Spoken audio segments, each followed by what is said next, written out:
What if I told you that every single thing you've ever done, every word, every thought, every tiny decision is quietly shaping your future? Right now.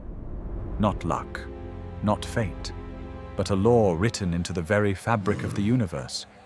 Some call it coincidence, some call it destiny, but the wise call it karma. They say, what goes around comes around. But have you ever seen it happen so perfectly that it almost felt like the universe itself was watching? A few years ago, a man who used to mock a struggling musician lost his job. Months later, that same musician became a global star and offered him a job on his tour crew. That's not coincidence. That's karma. And no, it's not just philosophy. It's science, wrapped in silence. Welcome to Arvion, where knowledge meets truth and curiosity never sleeps. Let me tell you a story. In 1997, Steve Jobs gave a speech at Stanford. He spoke about being fired from his own company, Apple. That fall shattered him. But instead of revenge, he poured his energy into creation. He started Pixar and Next. Years later, Apple bought Next, and he returned as CEO, changing technology forever. He said, "You can't connect the dots looking forward, only backward." That is karma in action. He didn't fight back with hate. He aligned himself with purpose, and the universe brought him full circle. Karma is not punishment, it's precision. It's the most ancient law of balance that science is only beginning to understand. Now let's talk about what karma really means. The word comes from Sanskrit, kri, meaning to act. It's not about luck. It's not superstition. It's simply cause and effect. Every thought you think, every word you speak, every action you take creates energy. That energy doesn't disappear. It stays in motion until it returns to its source. Modern science quietly agrees. Quantum physics says nothing in the universe is lost.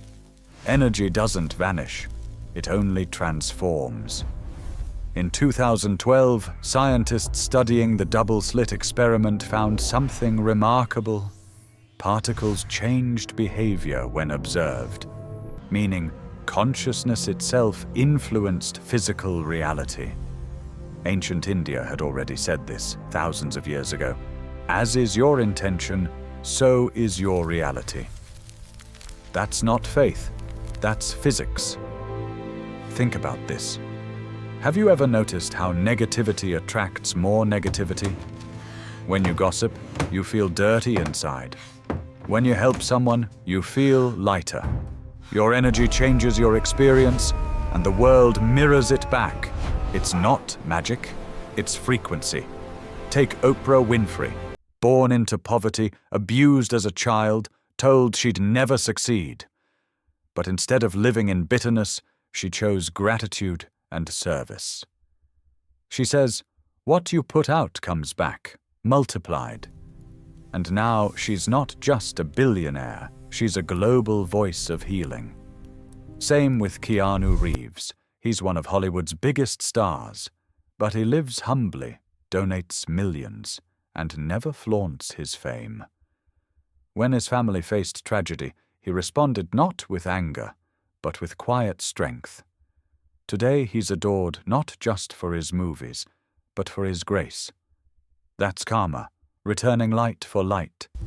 Even neuroscience has caught up. Your brain is wired by repetition. Do an act of kindness. Your brain releases serotonin. Do it again. It builds new neural pathways. You literally become kinder. Do the opposite. Anger, hate, cruelty. You wire yourself for pain. Karma isn't mystical. It's biological. And let's be honest, we've all felt it. Someone wronged you, and months later, life humbled them in ways no one could have planned. You've hurt someone, and found yourself hurt the same way. We call it coincidence. but the ancients called it justice without a judge, because karma doesn't miss an address. But here's the real secret. Karma isn't just about bad things coming back. It's about everything coming back. Your love, your laughter, your compassion, your work. Every positive act creates a ripple that returns when you least expect it. That's why wise people live without bitterness. They know the universe keeps perfect accounts. In the Bhagavad Gita, Krishna says, "You have the right to your actions, but never to the fruits of them." That's not resignation, that's liberation. When you act without ego, your energy flows clean. When you act with ego, you create resistance, and what resists eventually collapses. Now let's look at it through science again. Einstein said, "Energy cannot be created or destroyed, only transformed." If every action is energy, then karma is simply energy's transformation back to you.